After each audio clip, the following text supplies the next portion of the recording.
दिसंबर 1971 दक्षिण एशिया में एक ऐसा युद्ध शुरू होने वाला था जो इतिहास की दिशा बदल देगा। सिर्फ 13 दिनों में एक देश टूट जाएगा और एक नया देश जन्म लेगा। लेकिन इस युद्ध की कहानी दिसंबर से शुरू नहीं होती। इसकी शुरुआत महीनों पहले पाकिस्तान के अंदर पैदा हुए एक राजनीतिक संकट से हुई थी। एक ऐसा संकट जिसने पूरे क्षेत्र को युद्ध की ओर धकेल दिया। 1970 में पाकिस्तान में पहली बार आम चुनाव कराए गए। इन चुनावों में सबसे बड़ी जीत पूर्वी पाकिस्तान को मिली। इस जीत का नेतृत्व कर रहे थे शेख मुजीबुर रहमान, लेकिन पश्चिमी पाकिस्तान की सत्ता ने यह परिणाम स्वीकार नहीं किया। देश के अंदर तनाव तेजी से बढ़ने लगा। पूर्वी पाकिस्तान में बड़े पैमाने पर विरोध प्रदर्शन शुरू हो गए। लोग अपने अधिकार और लोकतंत्र की मांग कर रहे थे, लेकिन पाकिस्तान की सैन्य सरकार ने आंदोलन को कुचलने का फैसला किया। 25 मार्च 1971 की रात इतिहास की सबसे भयावह रातों में से एक बन गई। इस सैन्य कार्रवाई को नाम दिया गया था ऑपरेशन सर्चलाइट। लेकिन इस कार्रवाई ने विद्रोह को खत्म नहीं किया, बल्कि पूरे क्षेत्र में एक स्वतंत्रता आंदोलन भड़क उठा।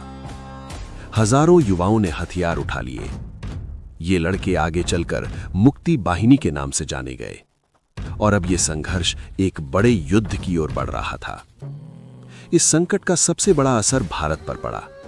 लाखों लोग अपनी जान बचाकर भारत की ओर भागने लगे। कुछ ही महीनों में ये संख्या करोड़ों तक पहुंच गई। भारत के लिए ये एक मानवीय और राजनीतिक संकट बन चुका था। उस समय भारत की प्रधानमंत्री थीं इंदिरा गांधी। इंदिरा गांधी ने इस संकट को दुनिया के सामने उठाया, लेकिन अंतर्राष्ट्रीय समुदाय से ठोस मदद नहीं मिली। स्थिति लगातार बिगड़ती जा रही थी।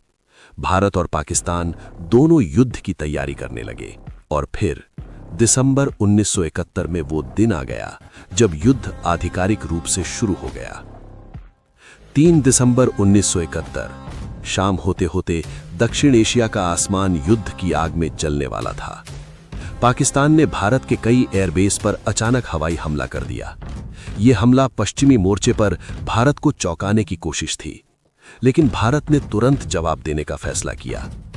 प्रधानमंत्री इंदिरा गांधी ने उसी रात राष्ट्र को संबोधित किया। उन्होंने घोषणा की कि पाकिस्तान ने भारत पर युद्ध थोप दिया है। अब यह सिर्फ सीमा का संघर्ष नहीं था, यह एक पूर्ण युद्ध बन चुका था।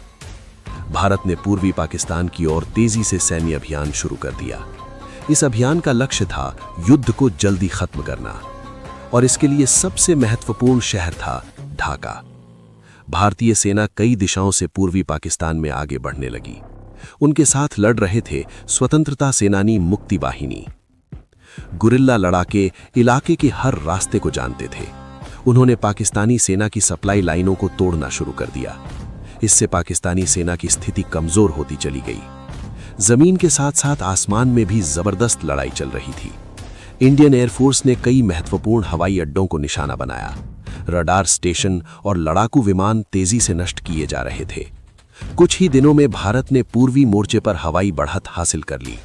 अब भारतीय सेना की गति और भी तेज हो गई, लेकिन युद्ध का एक बड़ा मोर्चा समुद्र में भी खुल चुका था। भारतीय नौसेना ने पाकिस्तान के सबसे बड़े बंदरगाह को निशाना बनाया। यह मिशन इतिहास में ऑपरेशन ट्राइडेंट के नाम से दर्ज हुआ। कराची बंदरगाह में भयंकर आग लग गई। पाकिस्तान की नौसेना को भारी नुकसान हुआ। जैसे जैसे युद्ध बढ़ रहा था, दुनिया की बड़ी शक्तियां भी सक्रिय हो गईं। अमेरिकी की सरकार इस युद्ध को लेकर चिंतित थी। अमेरिकी राष्ट्रपति रिचर्ड निक्सन इस पूरे घटनाक्रम पर नजर रख रहे थे। दूसरी ओर सोवियत संघ भारत के साथ खड़ा था। लेकिन युद्ध का सबसे निर्णायक क्षण अभी बाकी था, जब भारतीय सेना ढाका के करीब पहुंचने वाली थी। दिसंबर 1971 के दूसरे हफ्ते तक युद्ध की दिशा साफ दिखाई दे रही थी। भारतीय सेना तेजी से पूर्वी पाकिस्तान के अंदर बढ़ रही थी। हर गुजरते दिन के साथ पाकिस्तानी सेना की स्थिति कमजोर होती जा रही थी। भारतीय कमांडरों का लक्ष्य अब बिल्कुल स्पष्ट था, ढाका। ढाका, जो पूर्वी पाकिस्तान की राजधानी और युद्ध का केंद्र था। पाकिस्तानी सेना कई मोर्चों पर घिर चुकी थी। सप्लाई लाइनें कट चुकी थीं और मदद की उम्मीद कम होती जा रही थी। इस बीच मुक्ति बाहिनी ने भी कई शहरों में नियंत्रण हासिल कर लिया।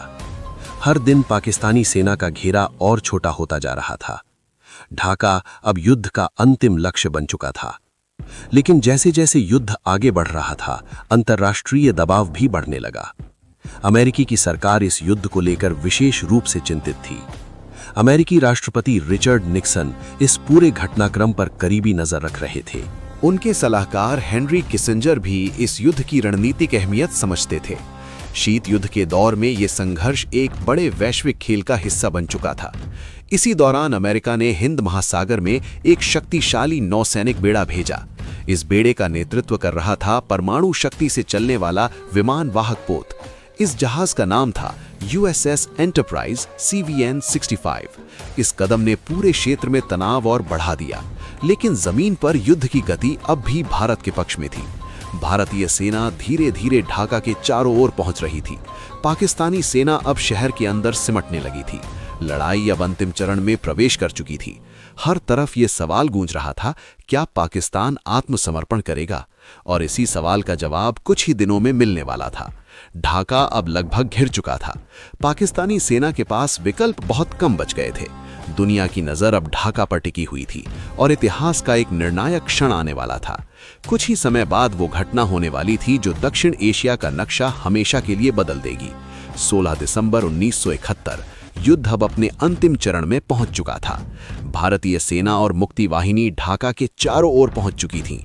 शहर के अंदर पाकिस्तानी सेना लगातार दबाव में थी। लड़ाई अब सीधे राजधानी की ओर बढ़ रही थी। हर घंटे के साथ पाकिस्तान की स्थिति और कमजोर होती जा रही थी। भारतीय सेना ने ढाका की सभी प्रमुख सड़कों को नियंत्रित कर लिया। हवाई अड्डा भी भारतीय नियंत्रण में आ चुका था। अब पाकिस्तानी सेना पूरी तरह घिर चुकी थी। शहर के अंदर हजारों सैनिक और अधिकारी फंसे हुए थे और बाहर भारतीय सेना लगातार आगे बढ़ रही थी। अब सवाल था, क्या पाकिस्तान आत्मसमर्पण करेगा? पाकिस्तानी सेना के कमांडर थे AAK नियाजी। उनके सामने अब केवल 2 विकल्प बचे थे, या तो अंतिम लड़ाई लड़ी जाए या आत्मसमर्पण किया जाए। लेकिन हालात साफ बता रहे थे कि युद्ध खत्म होने वाला है। 16 दिसंबर 1971 ढाका में इतिहास लिखा जाने वाला था। भारतीय सेना की ओर से नेतृत्व कर रहे थे जगजीत सिंह अरोरा। दोपहर के समय दोनों सेनाओं के अधिकारी आमने सामने बैठे और फिर पाकिस्तानी सेना ने आधिकारिक रूप से आत्मसमर्पण कर दिया। ये इतिहास का सबसे बड़ा सैन्य आत्मसमर्पणों में से एक था। इस आत्मसमर्पण के साथ ही एक नया देश अस्तित्व में आया। उस देश का नाम था बांग्लादेश। सिर्फ 13 दिनों में युद्ध समाप्त हो चुका था। दक्षिण एशिया का नक्शा हमेशा के लिए बदल गया और ये युद्ध इतिहास की सबसे निर्णायक जीतों में गिना गया। लेकिन इस युद्ध की कहानी यहीं खत्म नहीं होती। इसके बाद शुरू हुआ पुनर्निर्माण और राजनीतिक बदलाव का दौर। दुनिया ने इस युद्ध से कई बड़े सबक सीखे और दक्षिण एशिया की राजनीति हमेशा के लिए बदल गई। लेकिन इस युद्ध का असली असर आने वाले वर्षों में दिखाई देने वाला था। 16 दिसंबर 1971 युद्ध खत्म हो चुका था, लेकिन इतिहास का एक नया अध्याय शुरू हो रहा था। ढाका की सड़कों पर अब जश्न का माहौल था। लोग एक नए देश के जन्म का जश्न मना रहे थे। वो नया देश था बांग्लादेश। लेकिन इस जीत के साथ कई नई चुनौतियां भी सामने आईं। युद्ध के बाद लगभग 90,000 पाकिस्तानी सैनिक कैदी बनाए गए। ये द्वितीय विश्व युद्ध के बाद सबसे बड़ा सैन्य आत्मसमर्पण था। इन कैदियों को भारत के विभिन्न शिविरों में रखा गया। आने वाले महीनों में इन कैदियों का भविष्य कूटनीति का बड़ा मुद्दा बन गया। युद्ध खत्म हो चुका था, लेकिन राजनीति अभी जारी थी। इस युद्ध ने पूरी दुनिया का ध्यान दक्षिण एशिया की ओर खींच लिया। भारत की सैन्य क्षमता को दुनिया ने गंभीरता से देखना शुरू किया। भारत की प्रधानमंत्री इंदिरा गांधी की छवि और मजबूत हुई। दूसरी ओर पाकिस्तान को एक बड़े राजनीतिक संकट का सामना करना पड़ा। ये युद्ध पाकिस्तान के इतिहास में एक बड़ा मोड़ साबित हुआ। बांग्लादेश के लिए ये स्वतंत्रता की शुरुआत थी, लेकिन देश को पुनर्निर्माण की लंबी यात्रा तय करनी थी। युद्ध ने लाखों लोगों की जिंदगी बदल दी थी और दक्षिण एशिया की राजनीति हमेशा के लिए बदल चुकी थी। 1971 का ये युद्ध आज भी इतिहास की किताबों में दर्ज है। ये सिर्फ एक युद्ध नहीं था, ये लोगों की आज़ादी की लड़ाई भी थी। एक ऐसी लड़ाई जिसने एक नया देश बनाया और दक्षिण एशिया का भविष्य बदल दिया। 1971 इतिहास का वो साल जिसने दुनिया को बदल दिया। ये थी 1971 के भारत पाक युद्ध की पूरी कहानी। एक ऐसा युद्ध जिसने दक्षिण एशिया का नक्शा बदल दिया और दुनिया को शक्ति संतुलन का नया पाठ पढ़ाया। इतिहास की ये कहानी आज भी हमें बहुत कुछ सिखाती है, क्योंकि इतिहास सिर्फ अतीत नहीं होता, वो भविष्य की दिशा भी तय करता है।